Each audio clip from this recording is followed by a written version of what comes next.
Amudiambo. Good morning, good afternoon. My God bless you, my God bless you. Okay, Zamba Pambola Bino.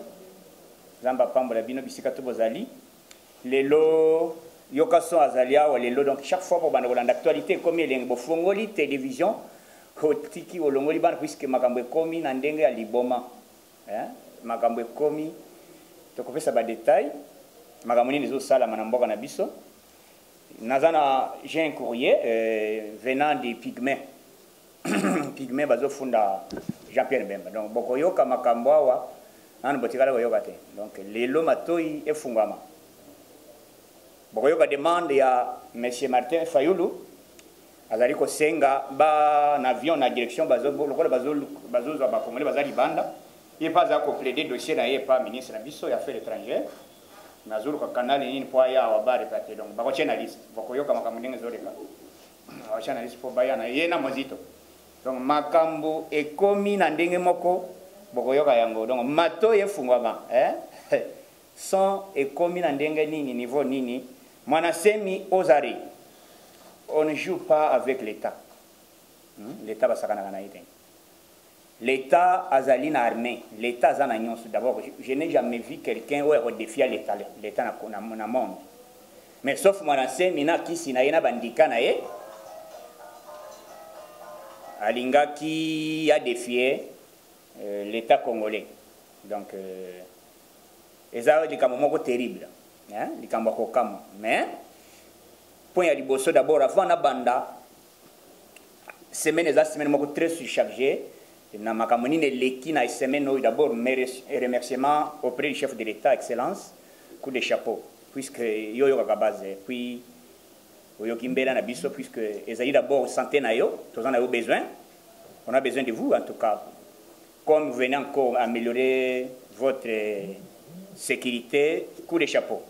En nommant monsieur Tintambouin Chico comme général adjoint de la sécurité, donc coup de chapeau, puisque mon tour à Sirisi, Chico c'est qui?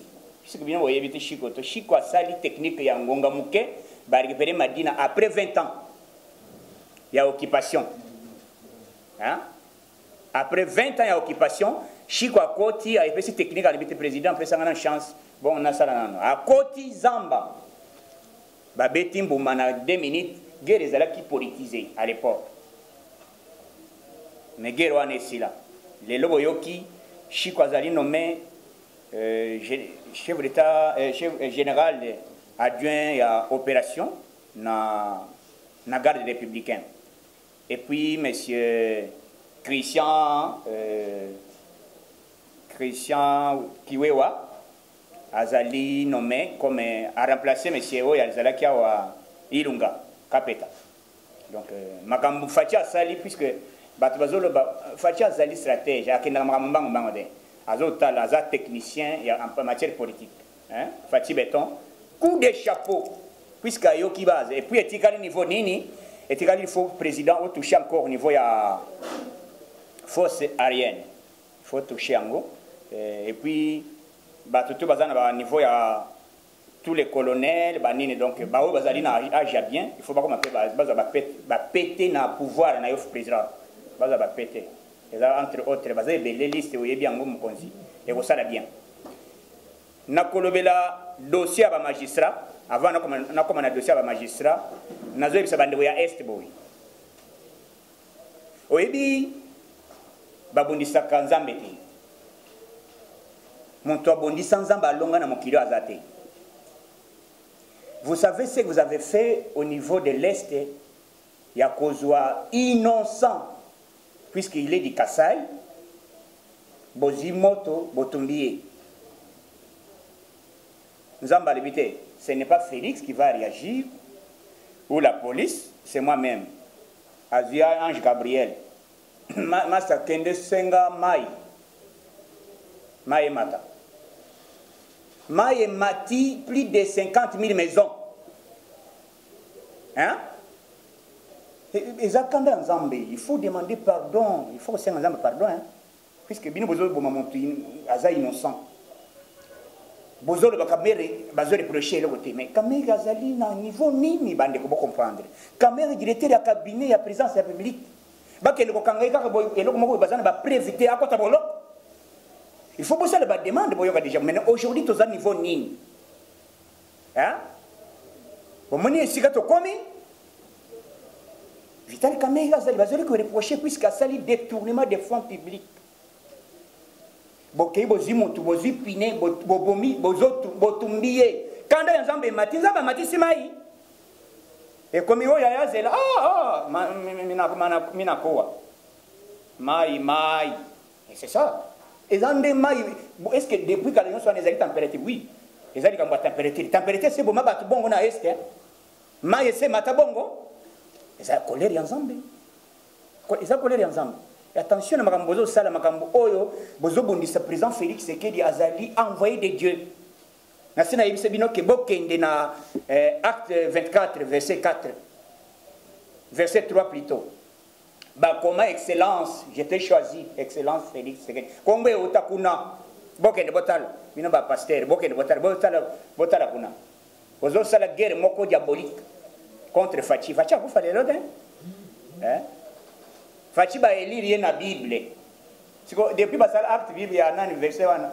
Fachi abota maka. Même bakora Fachi ba bota maka. Non, on s'attend ba yeba ki déjà programme nzambe zaki ke Fachi ko comme chef de l'état. Voilà aujourd'hui, guerre tout bozo sar bozo bonisa nzambe.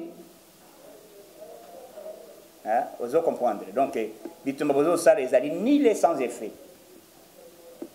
Tika botika tribalisme. Congo tozana 4 langues tozali na Swahili tozana Kikongo tozana Lingala tozana Tiluba tango bino bozolo bakete oyo moko alunga boy sina ko koma makambo na semi bo comprendre tango zolinga boka bola batu ko chaba na province nini puisque biso to balana tozali tout toza toujours na Congo ozoli olobi kete oza non originaire biloka mwana semi. Bon, Monique, quand on a Est, c'est la toute première fois. Là, je vous informe, mais par Est, pardon. Toza même, toza na Congo moko. Et Babylone, que ça la mingi, guerre sera toujours Est. Koufa mingi sera toujours Est. Qu'est-ce qui se passe à l'Est? Il faut bosser dans un bonim, puisque si me ba numéro il y a science à niveau à l'icolo. Et précisément baganda. Ensuite, bozimu tubotumbiye azai innocent, puisqu'il est dit Kassai. Zamba le non, ces gens ici, badingi koyokaten, allez. Aziba zelo balibe yabisi apesi ordre zelo mata zelo mati banda ku place wana mai banda basala Uvira mai tikala ko mata bongo te. C'est la toute première fois batu bako fa en cascade et puis batu bako fiminga za mikolo bana bako fiminga de ba mikolo bana bako tiba ngazo tepa pembe mikolo motema mabe il faut bo sala repentance nazoya dossier zaliawa ya liboso. Tous en a remercié d'abord le président, Denga nommé déjà Chico Tintambwe, na monsieur Christian Chiwewa, Bazali, aussi maintenant garde présidentielle. Papa Nzinzi a consolate. Hein? Kona kwa kwanza te. So kwa kwanza pona nini? Mukosa pete. Poso mukose sali yo simba yango. Faut pas retourner au Kwanzi pour la nini. Côté ya na zako kwanza mukusa. Au Kwanzi mbuma ileli. Kintamboye. Hein, au salaire mbuma na nzoto. Voilà sécurité. Yo yebaki. Koto bo beta kalikile na bino ya baku d'état na batu ya MLC bosangani na butu. Mais courrier moko yawa bande ko ya premier habitant de la RDC. Ce sont des pygmées. Basangani balibité. Lolenge baboma bango na Jean-Pierre Mbemba bazana kanda makasi bakufe belé comment bako parvenir balibité le l'état de droit yé basengi na Fachi Mbemba tuta bango na maboka charmant contrôle alors bien mululenga tuta bango non pitié Mbemba za méchant.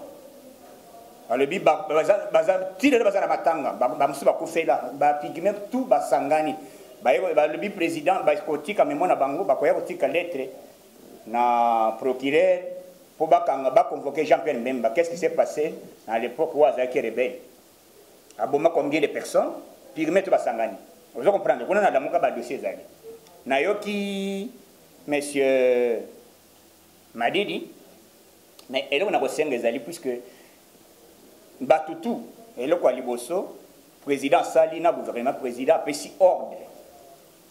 Va payer belé alliés et Kangami, Batouazan va payer belé, boyo une volonté. Il y a Fatia Sali. Bazana va payer belé, Bazana marambi belé, Bazo Sala na monde, mais Fati Nambongo Mouké a payé ordre de bande Kangami na Dubaï. Plus de 300 quelques de personnes, président a payé ordre. Bangonyo se bazana na minute na Mboka Kinshasa. Hein? C'est la toute première fois. Dubaï, à mon côté, dans le pays, tout, ils ont presque 7 pays déjà. Au RDC, à Zubande, na Yabiso, au Bazongiao. Tout Bazo Zongawana. Bazara Bataï de Pestin, tout Bazo Zongawana. Et Zali Batumoko, toujours congolais. Et on a Sengi, le rôle failli la Sengi, na Mozito. Bakende ko s'identifier l'ambassade. Pour Bazo déjà programme na Bango. Ba répartir ba na kimia na yena mozito au moins déjà que état de droit et puis Fatia Zali président bazami barete là la catégorie na butu OK na point Melina moi et loko na yo le bité ninga na zabu na comme président voilà le président so fait ça ordre na état d'urgence mais bande ko bazoya bande ndenga bo komi bozala patient na banda ku esika bozali puisque boyebi état tozali mboke zali confiné biloko province ezoyate malgré baisika bozali na hôtel bozala patient nayebi que ministère des affaires sociales oyo azali chargé après ça kabino ba quelque chose azali na voyage côté Uvira donc makambo président osala wana attaque ya kufa ya ndeko STI corona ezali Ebola ezali tozali na maladie presque oyo ebele ezoya na Congo donc mais président osala face na nini ya makambo nyonso ozoyoka non sengi que mais c'est failli que nous s'identifier l'ambassade des États-Unis pour que bacha ait à disposition barozoyer mon barozoyer boyoka président tous en état d'urgence peut tous aller na coronavirus ezali et kangi presque monde entier c'était hier et avant-hier plus de 100 quelques véhicules où ils allaient dotés dans la police congolaise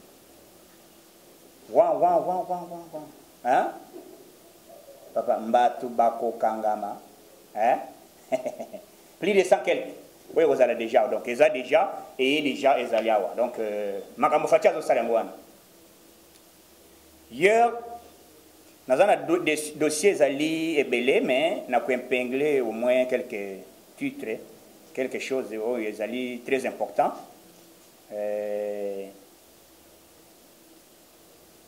réactions d'abord il y a congrès. Avant na koma nikambo congrès nazo bisa ba combattant que Congo ezamoko ba congolais nyonso boyeba que ndenge tozali na président zamoko o azali na souci à population hier à Sangani na ba ambassadeur presque 19 ko sangana ye atuni asalaki correspondance na président ya Madagascar tango ba sololi ba yoki déjà que na Madagascar il y a un monsieur c'est un congolais d'origine awa accueilli pour découvrir nous étions moko ezali ko silisa maladie oyo baso benga coronavirus tango na Madagascar na minute jusque là moko ko fina Madagascar te donc président lobby est-ce que vous pouvez m'aider encore que tout ça là tout que qui soit né donc masolo na ndé président pesi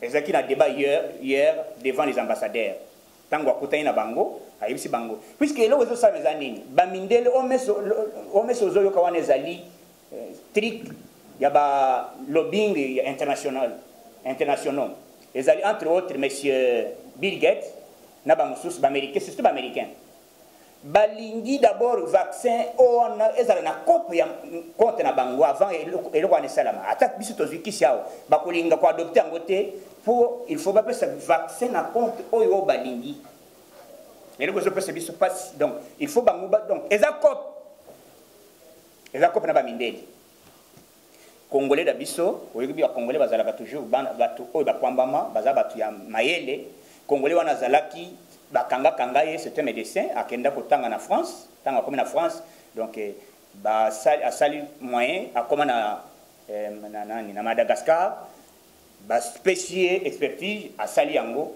ndé ba solution à maladie wana. Donc na niveau maladie au tozana ngona minute oyo to comme na 400 hein, quelques de 400 cas où ils allaient déjà contaminés, mais 45 guéris et 49 plutôt. Tous déjà dans quelques bateaux, ils allaient 200, ils allaient en bonne santé, ils allaient traiter. Donc makambezo salamana mbo cannabiso président allait continuer à aider la population malgré cela. Président Pessa qui ordre de la présidence de la République conseiller moko à Kendeti na ba Congo. On avait amené 25 camions. 25 camions à Bilok. Bazoka ne sous kota bando ndo nani Bilok. Bilok wana ba kotia yango soki saka loso. Ezalia on a 25 000. Fatia kotia 5 000 francs. Eza déjà. Donc ezate ko zela. Et si eye bidon ma faute soki ezali na 5 ou 15 000. Ba kotia 700 francs. Donc, et là, les alliés ont président Zoling, la population a malgré a décrété état d'urgence, mais Azali a aidé la population. Et ça, c'est que Christelle Vanga Kenda Osala na nino qui était bakoti ici, un autre rapport du jour, il faut qu'on adopte état d'urgence. Il y a l'évité papa va violer que maman n'a pas na quartier. Député moko mawa trop. Donc mawa. Nako Sabino makambo ministère na biso ezako sala mais fati tango azokutana na kabila bato bazoyeba te puisque na wena un dossier avant na wena un dossier fati na zoyela likambo caméra depuis quand Vital Kamerhe ozoyo kabandeko bofonga batoyi Vital Kamerhe lelo balobi azobela homme politique tout soki bakangi na Congo akomi kokosa malade mais tozaki surpris médecin alibité oui lokolo zobela korbi anani ambulance bokeni nani procureur à l'éviter token tout na soki bon tester soki réellement Vital Kamerhe azobela allez bozoye boyena na mama yembo boya ko traiter bon docteur Paye azo appareil à chauffant bien tant amazi amezela azo talati place fièvre des alaka libende zoni ngana te mais à bouger libende zoni ngana te siko tango akeko tuna lebite eloko ezosala ezali constipation aliaki biloko ebele atondaki makasi nde biloko ezosala ye libumu soki alekisi yango akoyoka bien bahomme politique soki bakangi ye na Congo donc asengi nini liberté provisoire azwi te parceke baye na titre ya malade nde biloko Mwanasemi alinga meka lisusu na mboka Mwanasemi toi tu es un féticheur féticheur bakangaka ye nazoyebisa okomona ye te féticheur vrai féticheur okomona ye te féticheur okoya boye na ndako okomona ye te akolimwa mais kisi oyo bazoloba Mwanasemi akomi kobenga na kisi na maladi na nzete maladi olumba siko lobi kasongo mpa lebi te au nom de Jésus aujourd'hui on t'arrête kasongo nani oyo nani Mwanasemi nazopumbwa balobi wakopumbwa te au nom de Jésus je t'arrête monsieur mbumeli toki bakeiti bakangi Mwanasemi tozo condamné makambo omoni biloko wana Mwanasemi azosala bakotuna yeke te kisi ozwaki epa nani akwende kosamba ozokende kodekrite koloba te non originaire ya bakongo balongwa eza lokola bakangi ye mpo na dossier nini haine tribal pénalité nango ezaka 10 ans ozo comprendre na age aza nango na bato atindaki ce n'est pas Mwanasemi ezali na main noire oyo etindaki Mwanasemi basala eloko wana désordre et puis moment nini Mwanasemi azosala désordre moment ya fatia décrété état d'urgence ezali lokola kosabote ordre ya présidence de la République d'où Mwanasemi faut bakanga ye lelo dossier ya Vital Kamerhe ezali na cour na ni parquet à Gombe balongoli yango awa batindi yango kuna na problème nini puisque dossier ya mbongo ya bandako balingi batonga nde ezalaki na yasuka batransmettre yango na grande instance ya Gombe po badeta yango donc kuna nde bakokata ke monsieur Vital Kamerhe azali condamné ou bien akozala libéré mais selon pénalité ya Vital Kamerhe azo mérité 20 à 25 ans ya prison kuna banani bakomi kosala sinayebisaki bino ke ba mususu ya bato ya INC bazolo batro entre autres mutu wana nga na yamba yao chatumba na yamba yao na yebiseke ko banga te parce que ba petit ba yebiseke yo arrête alors comme son bazola na ngai na biti bobeta ete mais lelo chatumba akomi koleka na média azofinga IDPS kolimwa oh kosala boy IDPS c'était état d'esprit les 24 d'abord histoire na biso ya IDPS ezali date moko historique totaki komore date moko historique événement oyo les 24 Mobutu alelaki ya comprenez mon émotion na selo oyo ba décrita d'abord ba pesi autorisation na ba parti politique ebotana ebele parti wana esalaka mutu yango nani Etienne Tshisekedi wa Mulumba oyo le bato bakomi kosakana na kombo na ye oh mama Martha azobela papa no mama nanda azobela ya biso azobela te oh ti o mani chauffeur ya fati te papa fièvre ezaka toujours na IDPS hein donc biso ya biso toza en bonne santé makambo eza koleka kitoko président azosala mosala nasengi na chef de l'état moment oyo a essayé un peu qu'on a encore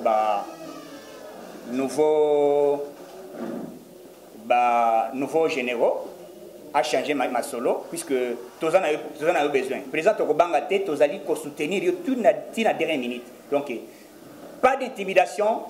Bande ko FCC pour comprendre que état ko bino bozali koluka ko déranger RDC ngonga na bino bosala ki ekoki oye komi état de droit.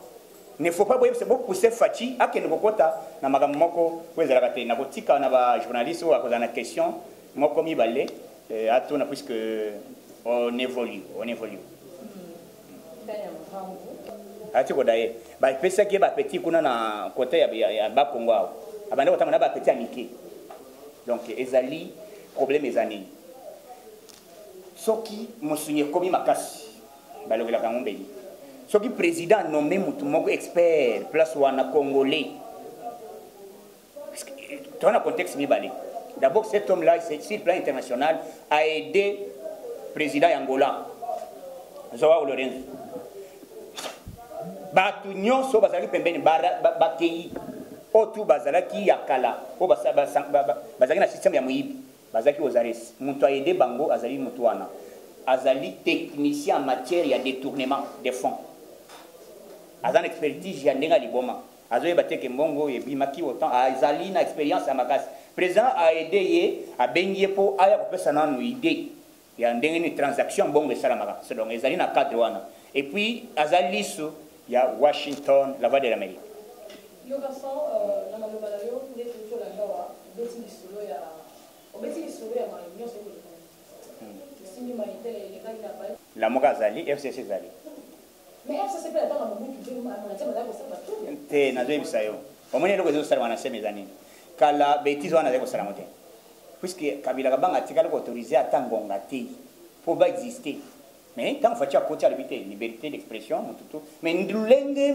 monsieur mwanase mazali ko salela bien sûr soka zaki na droit ko senga mbongo mbelaye ministre ayibse que est-ce que ba fota mbongo na yote akala oui balinga bala de procédure mais yé a commis ko s'imposer et puis étant nini moment nini ba décréter état d'urgence mwanase mi atindi batna balabala wana ko to sa zoto sa l'état et ça faut faire pour le baqueté facha ça existait présence azali na liloba ya ko imposer te na Congo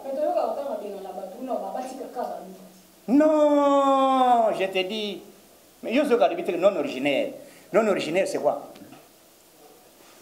non originaire ba to liboso ba visa ka puisque yo za moto bozana ba journaliste quand on a réseaux sociaux yo ka benji surtout bazo ba ko attaquer na linga na ibisa na bande ko na ngai oyebi tant que Etienne Tshisekedi azana kobunda lit bakangé de plusieurs fois encore les lots information na lingana bisabino les lots Chibal Brino les lots Matata Ponyo les lots Sami Badibang na parquet awa na 4e mairie hein les lots bazao vous avez état de droit premier vice-président il y a Sénat ba convoqué bon député bazé belé mutu ba kokanga lisusu eza kimbota Kimbo tazana liste a détourner mbongo ebele monto afundi officiellement ezali Jatini Ngobila. Azokende boloko donc bozala calme Congo bazo sokola batu nano yokate. Et puis présent principé occasion à bien atiki résidence na ezana sele. Donc bozala bien. Likamonazo yela yo ya Mwanasemi. Omone Tshisekedi du temps bakanga de plusieurs fois. Bazali ko kangaye bazokende na ye. Muluba mokote akende ko sala teke wo to sala bo. To benga na bangala to sala bo. Vous comprenez? Et ça va signe. Oye bakete un vrai compatriote à salaka biloko ya teke kokota tribalisme puisque Tshisekedi azali le baki les peuples d'abord non que les baluba ou non les basawili ou les bangal mais eloko wana ezalaka symptôme moko ya ténèbres ezalaka soki moto akotisi yango o azana makasi ya kosala bamarche te azana makasi te akotisa haine wana ezalaka terrible wana ezalaka guerre moko ethnique d'où eloko wana président akoki kondima te ke malgré makambo ya revendication ya monsieur Mwanasemi tango azokende koloba non originaire il a déclaré tout officiellement originaire wana baloba bazakuna bangala bazakuna baswahili bazakuna mais okomone bato bako attaquer mingi ce sont des baloba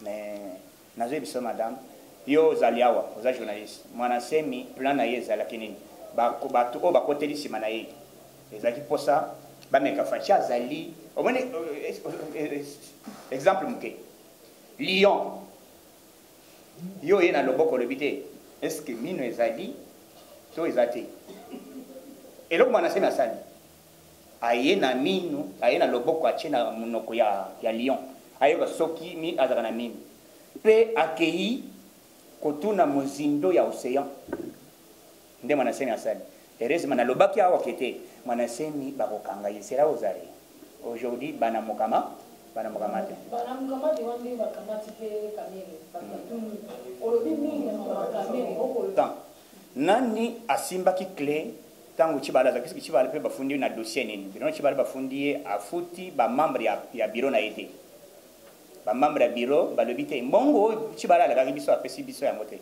chibala pa za ko justifier akene ko pesa ba détail kuna matata po nyaza na dossier na ye Sami badi banga za na dossier na ye montora ebungi ezate on va connaître ça vitale comme soyez patient ça comme ça na bakuti transaction na mbongo salama ke kenda Suède 280 millions de dollars monto a témoigné ngo ezali mais c'est Thierry ya Arobank alobité a benga inga pe apesi nga cadeau ya 37 millions de dollars cadeau au Congolais moko 1 million zo 37 millions vitale comme baron du monde champion en Mosolo.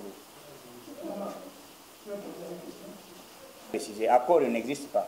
Accord à cacher n'existe pas. Accord il existait, sauf qui toujours qui majorité dans l'Assemblée nationale. Biso toyo kanagi kete, sauf qui toujours majorité dans l'Assemblée nationale. Vital Kamera vous allez nommer le directeur de cabinet et le premier ministre. Mais toujours majorité dans l'Assemblée nationale était. Ce que problème mes amis. Président a récompensé na titre ya kete ya reconnaissance.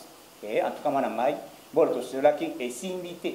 Moment où on a automatiquement, trop sûr que tu as majorité l'Assemblée. Mais tous y en côté.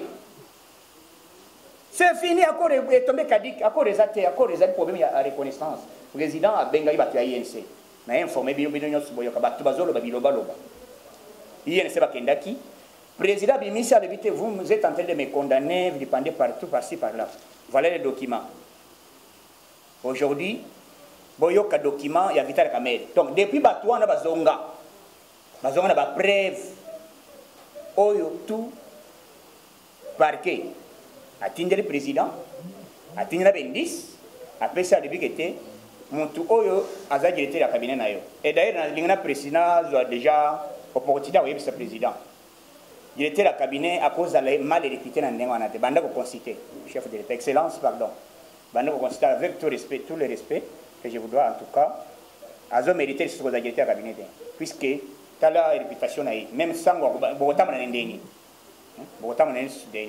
que vous avez partout.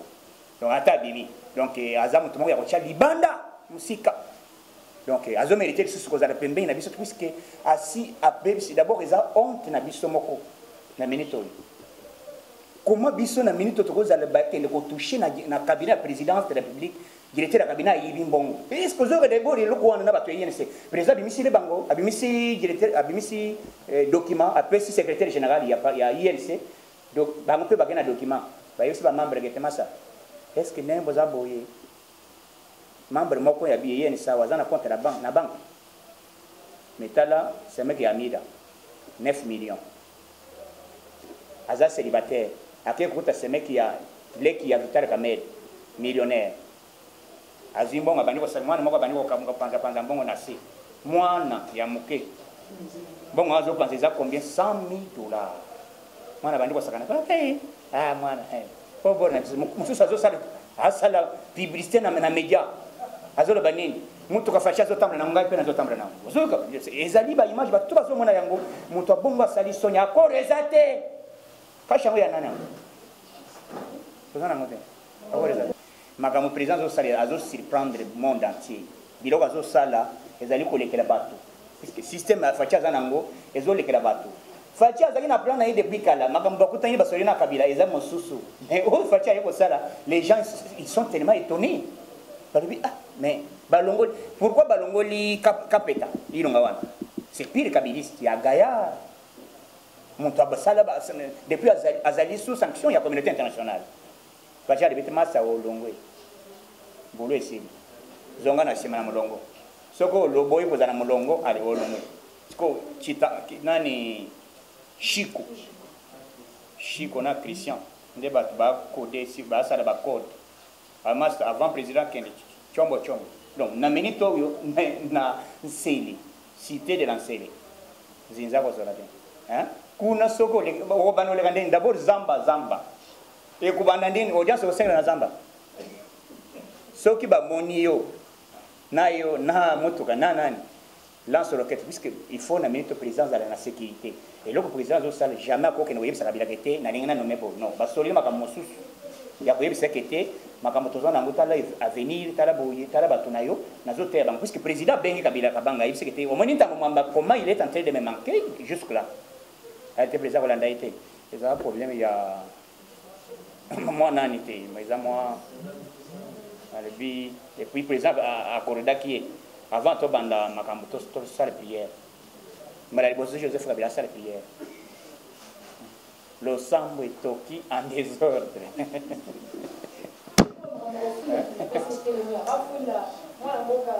Kabon bazo bondisa puisque il est les bras de Fachi bras fort de Fachi bazo bondisa puisque yenda simbi masolo sur le plan administratif en assemblée soko salaire kabonda salaka chombo donc ba panzi bino donc eloko bazoli balukaki plan omonisiko ndenge bato ba ya MRC bazali humilié bazali tellement humilié na ndenge moko basalaki cop que Egosimba puisque c'est Jean-Pierre Memba qui a déclaré tout haut il ne pouvait pas permettre Félix Tshisekedi de passer comme chef de l'État.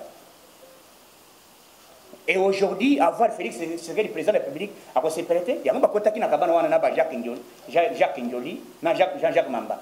Tout ça, tout, Kabunda Lungwa, tout le monde a manipulé. Bazo regretter comment Facha est président de la République. Donc, si le bazo l'autre d'autres, donc, tant il y a que l'autre ici, là, tous ont avancé, Congo est allé gouverner par Fachi Béton, ma maison de Kakitoko. Bah, tu as MRC Babimina Poissana, Kindo, puisque Bazala Balié à Kala. Allié Dengini, Congrès Salama, Bapesa, Mbongo, on a contribué à Congrès à MRC, les alliés, PPRD. Entre autres, M. Aramazan Chadar. Aramazan, bon, ainsi, M. Mbongo, condition. Mokolo moko te batake PPRD. Mokolo na koyo kayo. Vous allez votre périmètre cellulaire. Donc c'est pour cela le lot n'a plusieurs opportunités. Après ça va Congolais nyonso bisika bozolandangai partout. Donc Congolais lengi, Congolais ali kitoko, makambezo ko évoluer bien. Boyoki nomination président bandi déjà na garde président républicain. Garde présidentielle, soka sisi ang lokola sisi a renommé susu ba généraux sika.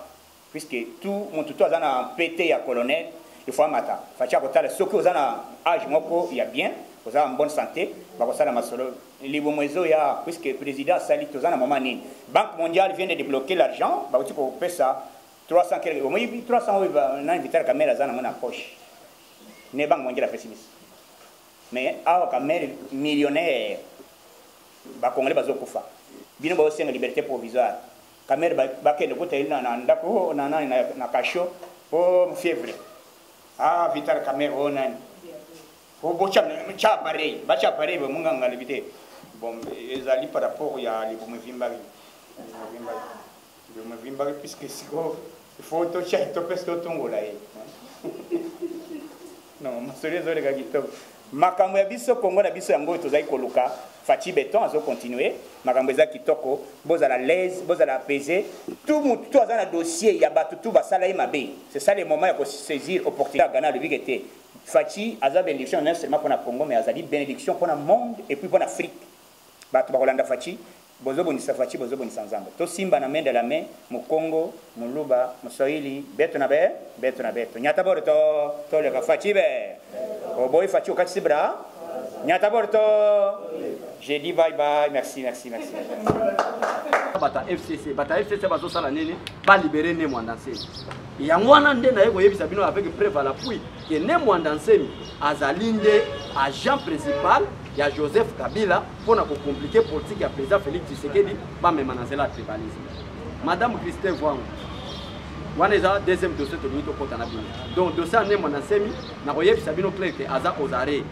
nandenge azaki nanu mutu mo bakanga ye comédique nani escroqueriquement parlant donc na régime Kabila façon bakangela mwana nsemi ezalaki escroquerie entre Joseph Kabila na nini oyo preuve à l'appui na régime Joseph Kabila batu bakufa pona liti ya ne mwana nsemi bazokosa peuple congolais ke bandika ndezoboma bato mais lelo nende mwana nsemi aza incapable ya kobimisa bandika ba policier bakufa ba civil pe bakufa na makambo ne mwana nsemi aza kosala croyant que ne mwana nsemi azobeta bandika nzo ndeza bandika lokuta ezalaki complice na bango kwete politique a Félix Tshisekedi travailler malamu te yeyo lelo akena prison est-ce que bandike bimi total a esiko buka prison makala ne mwana nsemi buka ngo bona oyebiso ke ezalaki bambana mure ya Kabila babuka ki ngo bakimisa ne mwana nsemi po basala ne mwana nsemi balo ke ne mwana nsemi spirituellement parlant aza très puissant tala makambo asali nde yango ale bakani madame Christelle Voango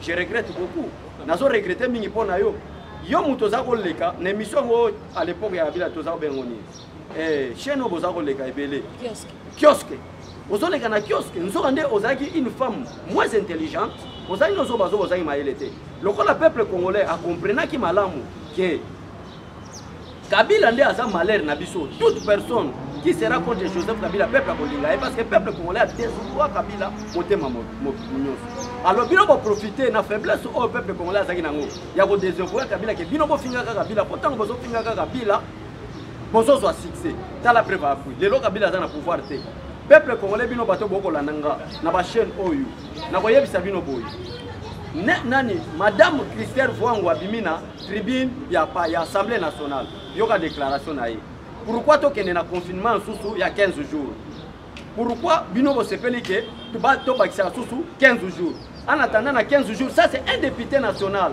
na kombo ya nani ya Christelle Voango parce que à cause de ba confinement tozo prolongé à 15 jours locataire a qui consenté moi n'encolo le pango. Ce ne sont pas mes propos. Et ça va propos à Christelle Voango.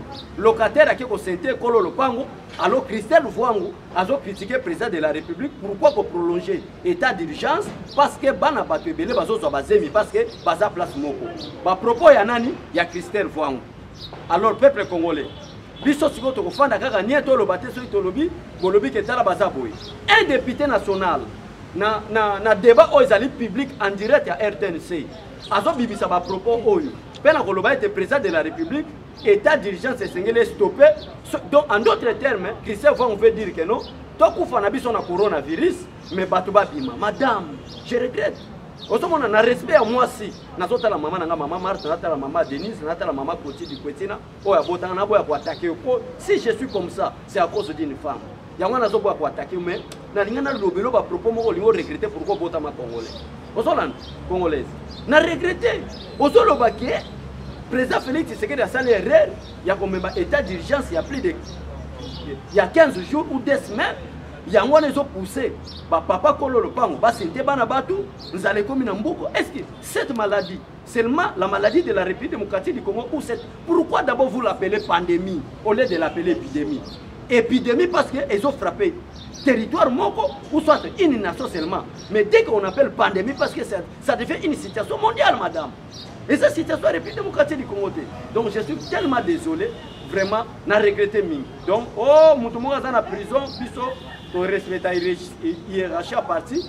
Et notre président du parti, Jean-Marc Abunda Sali, déclaration au Lobete, Makambo est allé, oh, Vital Kamere biso, to kota te, to zala net, to za net. Mais to yoki batu baleli balubi ke azo senga, moi, babé angonini, moi liberté provisoire, a kende aux soins médicaux. N'a lobi jamais, prison makala, et zalina ba docteur va retraiter kuna. Moment yango kaka yango yo. Bino peuple boza ko condamner Félix Tshisekedi partout. Oh Fati boy. Ngana yebisaki bino ke même Nzambe o asala lola. Alobana ma commune que chaque chose a son temps. Il y a un temps pour tout. Nzambe le tout puissant. Kwa ko loba ke nyonso ya mokile sale malelo a ko sala ngo. Mais asala nyonso kana mbala mokote. Aloba ke chaque chose a son temps likamukamo isa manatanga. Félix Tshisekedi armée a so soigner. Nazo yebisa bino ba militaire nyonso congolais surtout ba obaza sous sanction. Ba komi ko luka komi que Félix Tshisekedi ko protéger bango contre les sanctions obaza avec les États-Unis d'Amérique et l'Union européenne. Nde yango zo mona lelo bango nyonso ba kolenga. Bino ba moni déjà cortège à président Félix Tshisekedi mikolo ndenge collègue. Bo senti merci beaucoup mon général ozalaki général de brigade Fatia Bakiso Pete Moko au komi maintenant général major. Vienanga Chico. Vraiment, vous avez soutien au peuple congolais, soutien à la sécurité à Makasi, il y a président Félix Tshisekedi. Toyo Kangunga consolaté. Quand tu as senti vraiment qu'il va tenir, et comme il va tenir, il y a Israël.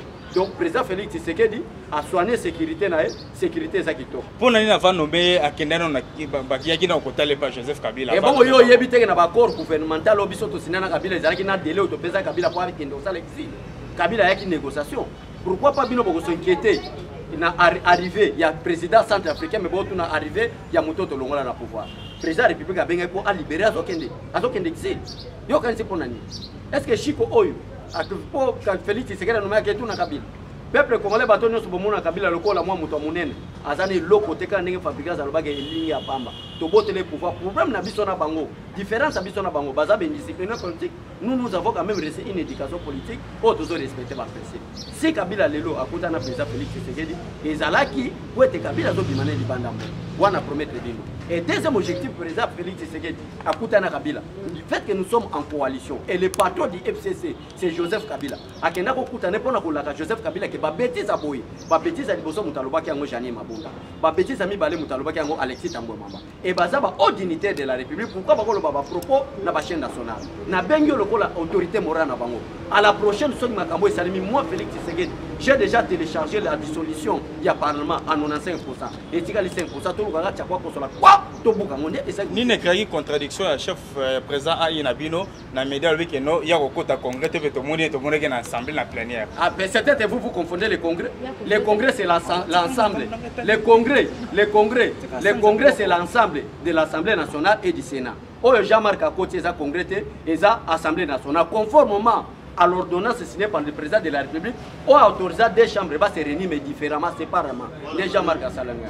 On a que nos Jean-Marc à tout soutenir. Donc à côté congrès, mais à côté Assemblée nationale, na côté Assemblée nationale va respecter ma chère qui a été donnée par l'ordonnance du chef de l'État, pas traiter comme Makambo et Talinini, Makambo pandémie. Où en est-nous dans le dossier Wagner au fond d'ailleurs, Jean-Marc?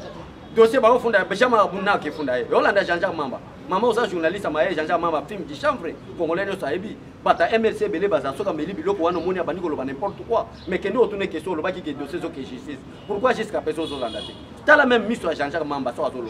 Au moins quelqu'un qui filme. Ozo la nande konanga to, oza politicien loba makamba bakabuya ba Jamar, IDPS président Félix Tshisekedi, tika makamba MLC c'est exemple moko ya poche ya chambre ya Kabila Mulili pour ba distraire le peuple congolais. Que beti c'est le bio pour coalition la bino na FCC ya on desali que moi na mboka Kabila qui nous le président Félix. Et bon aussi quoi accord na na cash ya INC UDPS bo briser yango te accord ko ngate na kati ya INC mutu moko asali mabe Vital Kamerhe nde mutayi be bata INC nyoso nde bayibite Vital Kamerhe pe azana problème na IDPS na président na Félix Tshisekedi azavie na biso to respecta kai Congolais nyoso yina Vital Kamerhe mais soki bayamba Vital Kamerhe après retour na bango à Genève ezali ba combattre basala gena to na problème était coalition se continuer mais problème ezaki na état de droit chose publique président de la République a même mise.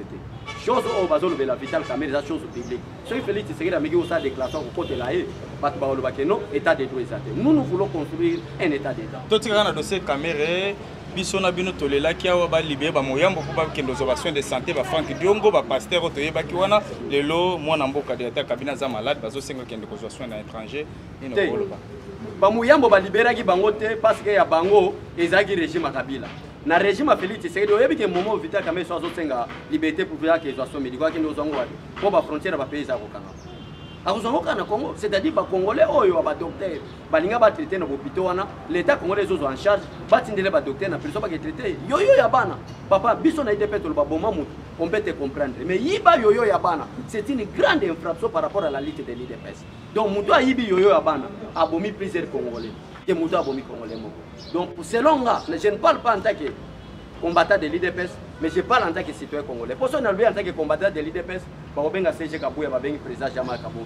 Nous sommes dans la coalition, moi, on comme si on avait privé de liberté. Donc, on a contre Jamal Kaboul, Vital Kamerhe, mais on a Vital Kamerhe, on a la coalition. Justice congolaise, ils appellent justice habitant pas congolais. Mais tu côté là, tu côté les athées, justice à Salamoussane, mais liberté provisoire à Zouate. Mon amboka Tungaï, na salle observation, tu as vu vraiment avant un mois, pas prolongé. Confinement, mais là on a vraiment dans boulevard circulation zone normale donc la population a décrété déjà fin il y a confinement ton confinement pour souligner bangote opération obligation ya kolata cash mais pesi cash nete les policiers pas comme bien déborder les policiers ont débordé te nazo bisao to uti osala ba émission même na ba chaîne locale awa peut-être ba nekobele ba landango to lobi clair policiers ont meka ko déborder policiers ont déborder déjà et pas mais notre problème est que nous avons toujours l'état d'urgence. État d'urgence, quand on peut définir l'état d'urgence, ça signifie quoi? L'état d'urgence est un système dictatorial mais justifié par la Constitution. Je peux définir comme ça.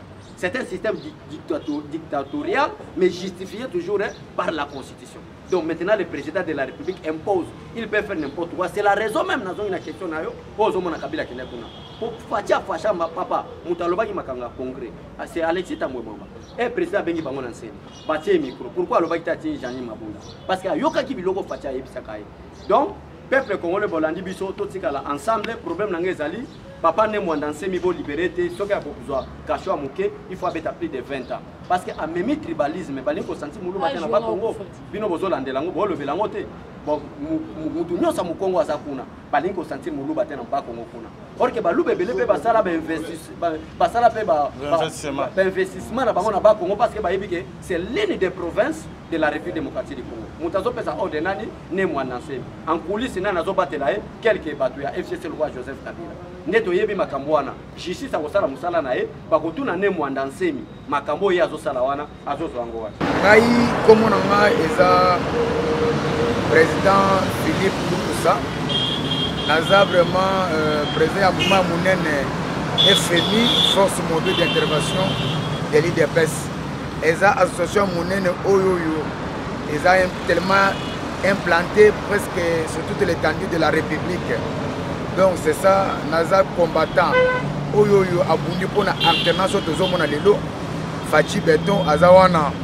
Donc to contribuer na ba conscience na biso, na ba courage na biso, na ba détermination na biso. Yango monde lelo makambo changer na mboka. To mona vraiment makambo to bando peut-être ko kanisa ou bien ko rêver lelo comme réalité. Donc c'est ça. Moi namboka tokozwa ta koyamba yo vraiment to sala émission pour to jouer à chaud mono za ko telema to monio to un système de confinement d'emblée aux confirmé biso pendant un mois lekina 2 jours est-ce que corona ezali tout ezalité on a RDC pour faire Rachida et teni na bende teni na e te eza ndeko journaliste yo poza mona mboka nazo ibso vérité. Donc coronavirus, maladie wana ezali awa.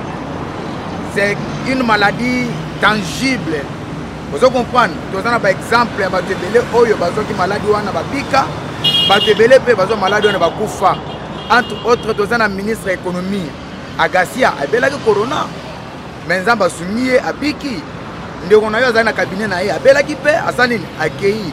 Ce sont de deux preuves là nako koyebisa bana mboka boyo baza na poto parce que maladi wana ezali yango ezosenga tomibatela komibatela ça veut dire quoi totosa mibeko totosa ordre oyo mokonzi ya mboka apesi donc ndenge naza boye kashine maboko na ngai fo ezala peto propre na bandako na biso donc po to privilégié pour protéger ba vie ya baninga ba camarades famille bandeko mosusu donc c'est ça totika kana angle on a ko se protéger to moni que gouverneur a pesa ki décision que non commis obligation na mutu nyos mais batikali ko ça symbole te to kabola na baninga ba kashine mais toyoki babandi ya ko boma batu toyoki na côté ki nchango kutu do deux victimes pour la likolo 5000 état que un congolais citoyen congolais peut moko ba combattant tam so pe combattant na biso et d'emblée ni noko pe sa message par rapport à l'analyse toko sepelate pour na liwa ya mutu parce que la vie humaine est sacrée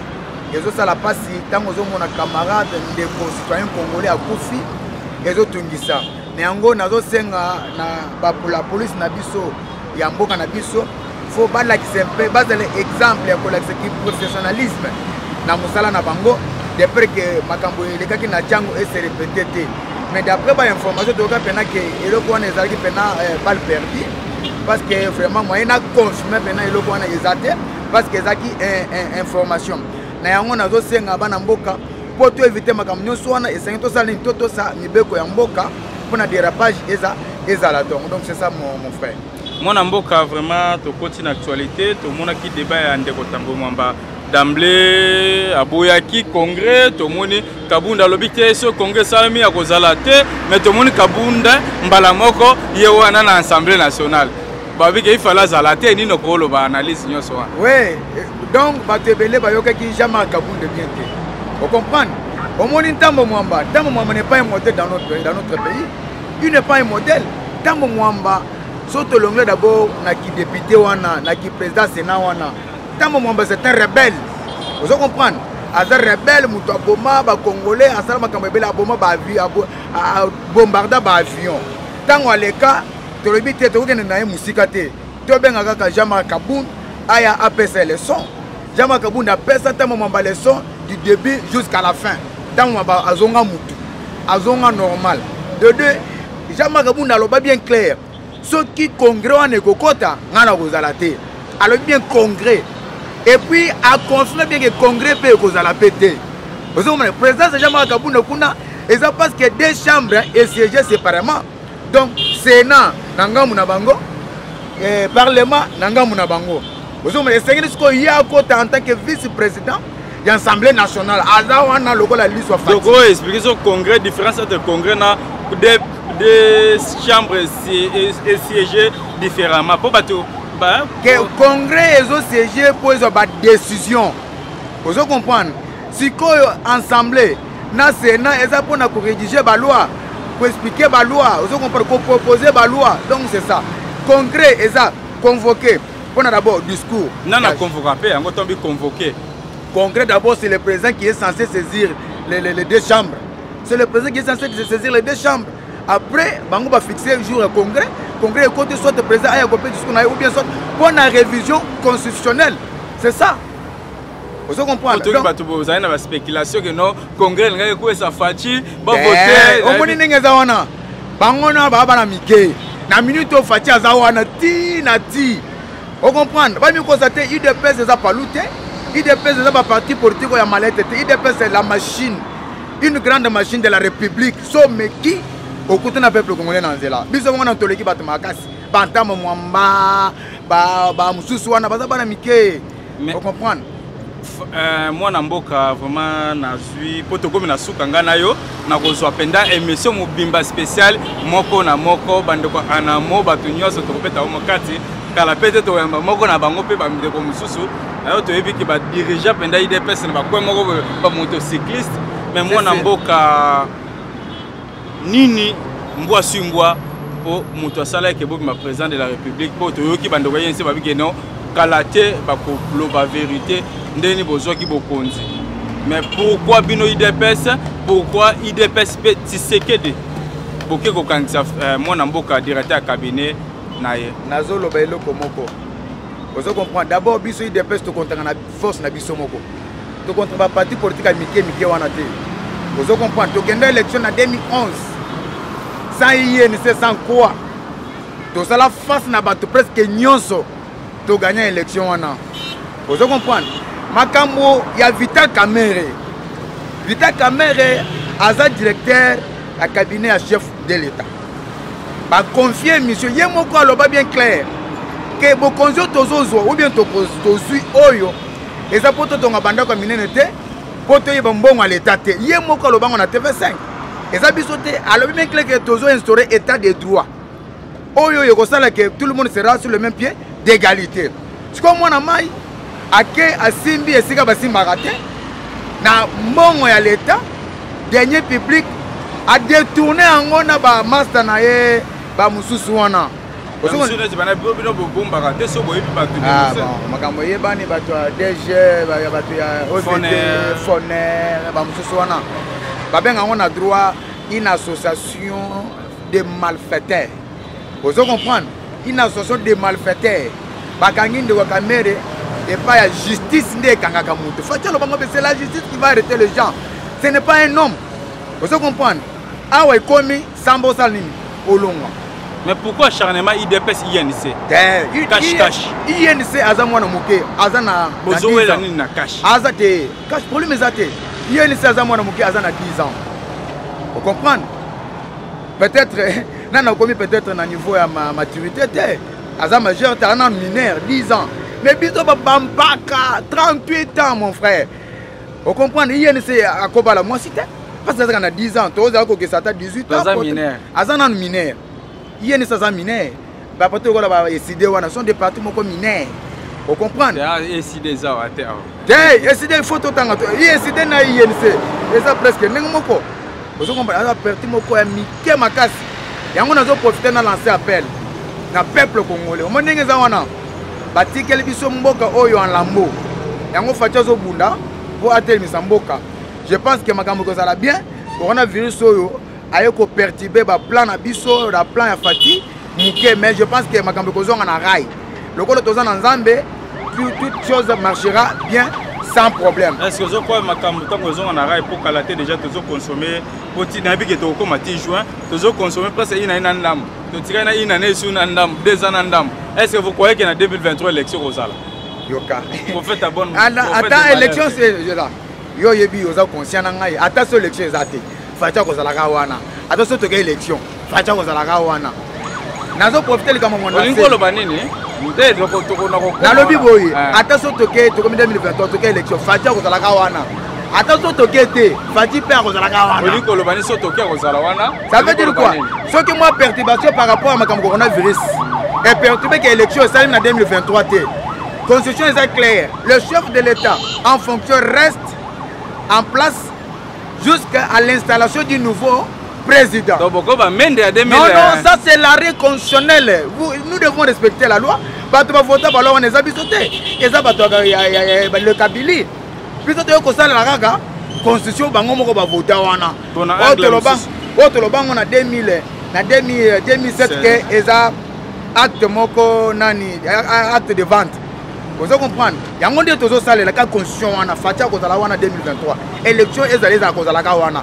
Soto ke élection ko zala ka wana. Donc soto ke élection ko zala wana. Ah to ko voter. Voto ki na parti déjà pour contester na parti azam kantoyoki ke signature soki spécial mandat spécial déjà congrès en 2022 bozo ko ta congrès à parti. Fati aza président. Vous comprenez? Autorité morale est partie na makila. Aza mututé a boya bando ko bundo passer par là. Donc il y a aza makila. C'est ça. Moi na mboka na moi to anticiper de signe c'est pour na mutuna suka mwana nsemi to ki violence au Kabila sala ki no bosenga ki des droits to mono ka Kabila sala ki n'importe na kanyama ko côté la ne mwana nsemi ko kuzola ko yiba to moni pe na bino na kasongo hein. Les policiers ba koti ko yiba ba kangié état de droit ezali wapi tozo rectifier moi moké et pour que yaka songo o yaka nyama na Joseph Kabila sénateur à vie ba kendaki na makasi ba utilisaki moi dictature pour ba kanga mwana nsemi mais na époque on a biso mwana nsemi on a cherché dans tous les moyens toutes les voies de peur que makamone qui na malembe olengango ya kenda kuna yebisa tika makambo eza bien te ozo comme ayoka te bazwi mutu na ye ya Congo central gouverneur aye wana balobi ndenge bozo kende kuna na Congo central bozo benga na peuple congolais parce que peut-être baza ba originaire ya province na ote eza malamu te eza contraire constitution na biso parce que constitution na biso et biso pouvoir peuple congolais et sekonyo sazali aza epana ye so neke na bandundu eza province na ngai so neke na Goma eza province na ngai so neke na Équateur parti je suis libre parce que je suis dans mon pays mais eza ndenge moko te na mwana se makambo banda kosala kuna bazo benga na batu tout c'était comme désordre bafandi kuna des jours pour ameka ami pesa ye moko aboyi procureur apesi ordre pour bakota na ndako ba récupérer ye yango moni ba récupérer ye aki afanda bo na repos mwana mboka de ata cabinet za malade fait boutique qui ne ko se soigner ndeko ba Frank Diongo to laki biso na bino nde to laki na ba muyambo ba to belé d'emblée no non président Kamere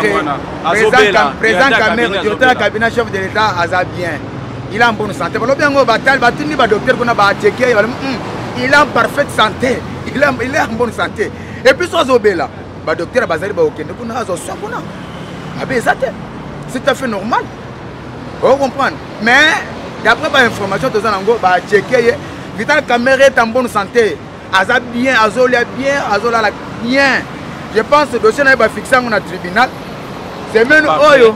Moi, je suis Rosala Kuna. Rosala audience moko public. Est-ce qu'on a bien nini so bakangi? Est-ce qu'on a bien sur les états de droit de Gonangai? N'est-ce pas Chadari na ba mususu wana? Ba okenda laquelle le? N'est-ce pas premier ministre Oyo matata ponyo? Vous comprenez? Bato ba muzetu. Tu vois un peu ça. Bato wana faut ba kenda laquelle le ba kanga bango des ordres muzetu. Ozo yo personnellement nabi citoyen congolais bon congolais en général congolais en particulier yo mozo reprocher na bato wana nyoso ni. Muzetu a pillé ce pays. Muzetu reprocher na moko poto. Muzetu a pillé ce pays en tant que premier ministre. Na ndenge nini? Atonga banda ko ebele mongo na zongo wapi?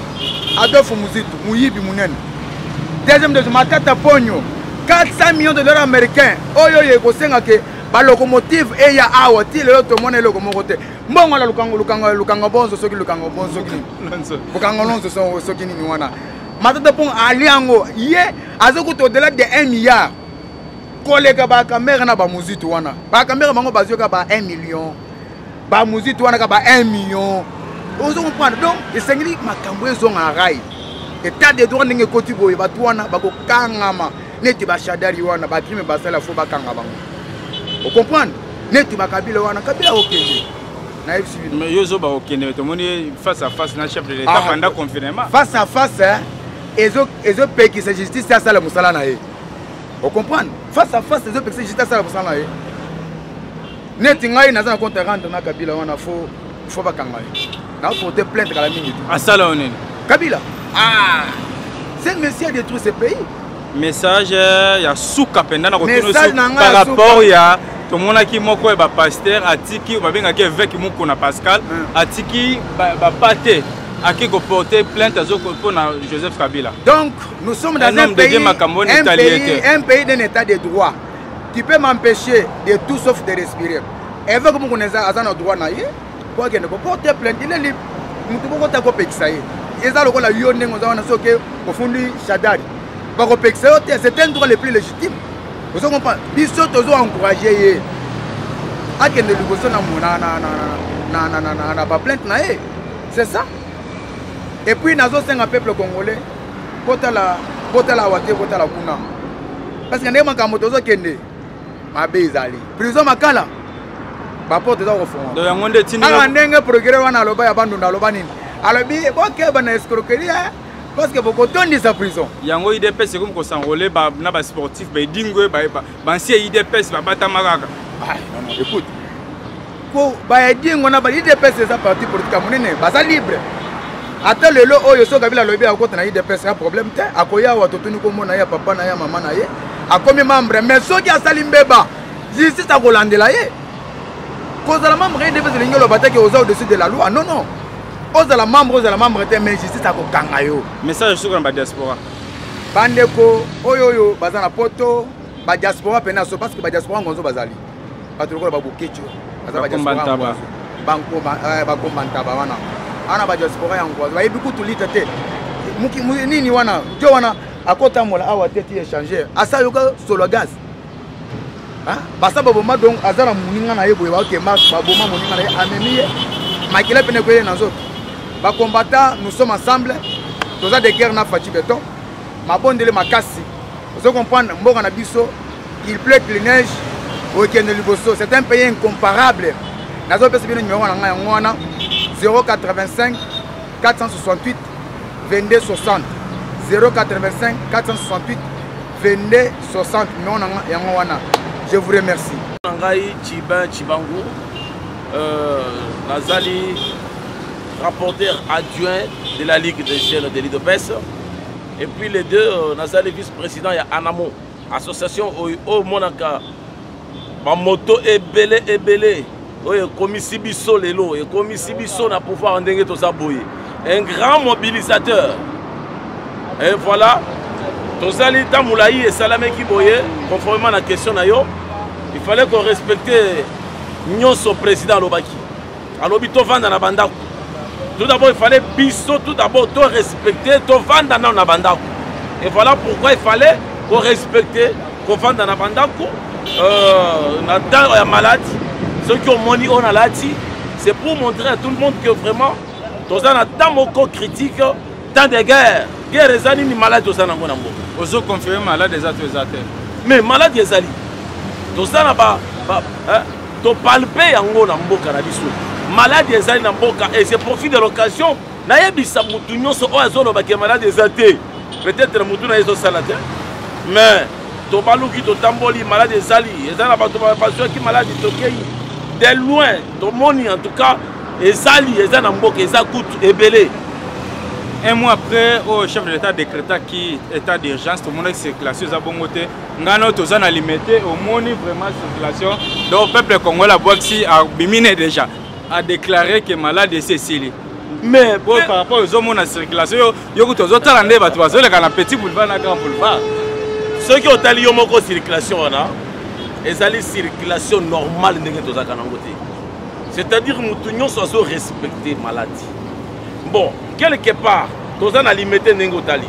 Ceux qui ont mis Katako, balou sa caméra n'a eu bien. Est-ce que place n'a pas été précieuse? Ils ont la gaboye. Ils ont la gaboye, ceux qui ont allé. Ceux qui ont balou si à Tamouké, Otala, n'a pas un sangomi, tout le monde est tamblaka. Est-ce qu'ils ont boyé? Ils ont boyé. Mais nous sont à respecter. Parole du président. Et ça est respecté presque par tout le monde. Ceux qui continuent à finir na kati, yomoko au monde. Et voilà pourquoi tout ça quand on a après quelques temps, dengue balobaki après quelques temps, au moins dengue fongola makamoni. Hollande quand même parlement d'emblée ni nokolo ba potoka qui chef de l'État décréta qui ango sans toutefois à 5 autorisations et pas tambour mambana Janine Mabunda. Mais c'est les journalistes. Et le quoi na sekina tambour mwamba azala ki atana raison tamokete. Et ceux qui ont eu bien, Moutou a zongi Sabango, Jean-Marc Kabou. Alors, mais ceux qui ont attaquent au siège Mouké, et ça lui pose un problème au sous-souté, et ça lui pour que l'état d'urgence continue. Donc, c'est pour le magasin sous-souté. Nayoka qui par-ci par-là, mais non, il faut la beauté. Comment on a décision au Jean-Marc Kabou? Va se retrouver dans le sujet moko. Sujet nin. Sujet nin. Oh, Bandaï Kobo Yawana. Pour que l'état d'urgence ait continué.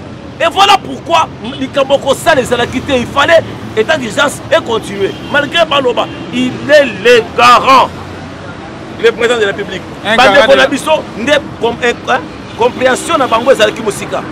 C'est que bamona kinetia basali kakana kabida babosana kike ekomi déjà président mususu wana yo lobby poto mona ki aki akutana kabila pesi ba komba batambwe soki ba tambwe nena nommé na JR kokutana kabila mbala moko réforme aussi à JR pena ba joigno so wana. Laisse-moi te dire que nyon sezo salema kakana président Fati. Mais pourquoi que donc on a kabila ba kutana kabila lobby lo si ba lobby donc il réforme aussi à JR. Ça ne peut pas se faire. bandeko mosusu bacomprendre mabe nde baquestion mosusu toyokaka par-ci par-là bamosusu bazo croire que Kabila existe et c'est Kabila qui le fait. Mais non, eza makambo ye moko planifier makambo Kabila cette fois-ci on kende kota la fachi. Mais il n'y a pas de problème puisque etikala ko salema na mboka ya fete etikala bisonde bato ya liboso mpona nini ya moninga atikeli moninga pouvoir oyo azongi vous voyez au moins ça par la voie démocratique etikala ko salema te. Est-ce que Fachi azana rankina Kabila sur base de quoi? Et le côté mon côté Kabila il n'y a pas de problème. Mais il ne faut pas dire que Kabila azana ba injonction moko sur Fachi. Ça ne peut pas se faire et ça se fera jamais denga bande kusubazo yo kamamba. Ko salema te. Les hommes solo bako solo la bazaba kamara. Olanda ki affaire caméra mwana maya zobela bino bolela pona ba muyambo ba tekobele babela ba bimisa bango po bazwa soin de santé Kabila bimisa te yango bino pe bloquer caméra. Makambo caméra monsieur les journalistes yo kangai. D'ailleurs les social ezo pesanga po nazoka pasi na motema. Puisque azamutu moko première des choses parmi bango nyonso ndenge bakenda ki s'énerve. Azamutu moko asala recul pour que akutana na Fachi. Bango batikale ebele, bango baye mibale. Na yebisio ke ezo salanga pasi. Et les jours où yaki mibale to komi ensemble, Fachi na ye yoka elobeli abatu. Batebele balinga kite. Bon ça témoin, yo journaliste ça témoin. Batebele balinga kite. Tina kaya Kabila na population. Balobaki non. Caméra avec Fachi, caméra c'est un caméléon. Caméra c'est un caméléon. Caméra avec Fachi, boye. On croyait que peut-être Moutouan n'a pas pu changer. Omoni, laisse-moi encore te dire. Omoni Moutouan a mis ça na maladie. Hein? Ozalaka maladie. Il y a après un temps diarrhée, après un temps diarrhée. Attends, ce qui a vendu katikati ya batu. Sur mususu, au moment où diarrhée na yo wane sanini. Ce qui a robiné non cette fois-ci, n'est na vendu katikati ya batu boye, na kosala diarrhée te, il faut na s'efforcer kaka. Mais sur mususu, on peut se sentir kaka à sali diarrhée na yo wane. Et on croyait que Kamere a changé. On croyait que Kamera a changé. Mais chose étonnante, avant d'y attendre Mouké Pamba, il y a une année. Une année. Mais non, Mouko Bozali, c'est pas témoin. Une année. Fachi a sali le côté. Ça n'a problème. Ndenge bande comme sous Basoloba. Fachi n'a kangisie. Aussi Maya Nini. Et ça n'a main noire. Main noire, ça wapi. Pour ça, candidat en 2023. Pour ça, candidat, il y a un salaire qui va voter Bino. Oh, il y a un salaire qui pour que va voter Bisso. Mais mon frère, je te dis et je te rassure. Comme témoin gênant. Eza Lukuta et Lukuta. Kamere a salaire qui pour voter Bisso. Wapi. Kivu, Bukavu, Lubumbashi. Donc, soyez le fond de Nyonso. Bon, Makuna, Pototo, Babisu, Babikeno. Tant qu'on fait comme un Congo central, puis même pas qui Congo. Nalobi, hein. Nalobi, hein. Ezala. Kamera azana tana tamuke ya kwede biso pour que biso moko tout d'abord tozali capable et biso moko da ndenge moni boy tolinga kaka toleka mon frère ngawo na soloba je te rassure aujourd'hui hein nyoso ba résultat nyoso ya Congo mobimba ngai oyo na soloba avant ekoma ngande na banda kotala yango na tali yango moko na zaki na commission wana et Fachi azaki na 1500 sera ya koleka ata makambo bande commission solo baloba te o bisonde to ba président bisonde to leka ki ezali kaka Lukuta je te rassure Kamere bien qui a contribué il y a pas de problème akoki ata ko contribuer puisque mutu nyonso azaka na mabe na ye na bola munaye a contribué quand même. A contribué, mais ça ne veut pas dire qu'il y a des sali pour que Fachi a la présidente de Gazali. Voilà ça le Lukuta. Mon mboka vraiment Hollanda qui situation politique batambo mwamba na bande ko mususu onde le kana bajani mabunda koto nyoso d'emblée pour relayer mot de la fin ni no ko rassurer na citoyen congolais poto etando eki ezali ngonga to lukana to sala ba mission spéciale. Bon ngai nazo rassurer na bande ko na biso nyoso baso yo kangai mais bandana na ndeko na biso ne mwanda nsembi bongo 6 ana. Merci beaucoup. On a ndeko na biso mwana nsembi. En tout cas ezali eza pasi. Na lobby eza pasi. Au mona batu mususu toza na temps ya malade coronavirus. Président Yamoko a lobby que entroupement ezalaté. Mes frères, faut être quand même un homme. Hein? Hein? Bon, dans l'entroupement ezalaté, c'est bien dit. Ceux qui ont mon avis à Tanabamor, que ma place tout d'abord, papa naïe propre, le président. Papa naïe, outil Kokufa Awa. Yebisanga, mes journalistes, toi tu étais là. Est-ce que Batoumine, est-ce que Batoumele Bakenda na Morwana? Yebisanga, puisque moi j'étais là présent. Banini Bakenda Kokundaye. Les gens sont après. Mais imagine-toi, les Kamba Monasemi.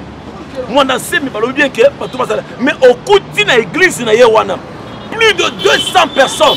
Or, balobi 1 mètre, mais plus de 200 personnes. Quand on a passé, naba il a maman ko bakangi awa ya rouge ya pembe biloko bongo. Bazo salanine. Après un moment, quand on a passé bima, ba salimo des ordres. Et puis bato quartier on a basé résister. Mutuana atongi ndaku na balabala. Bato on a côté sur basé résister.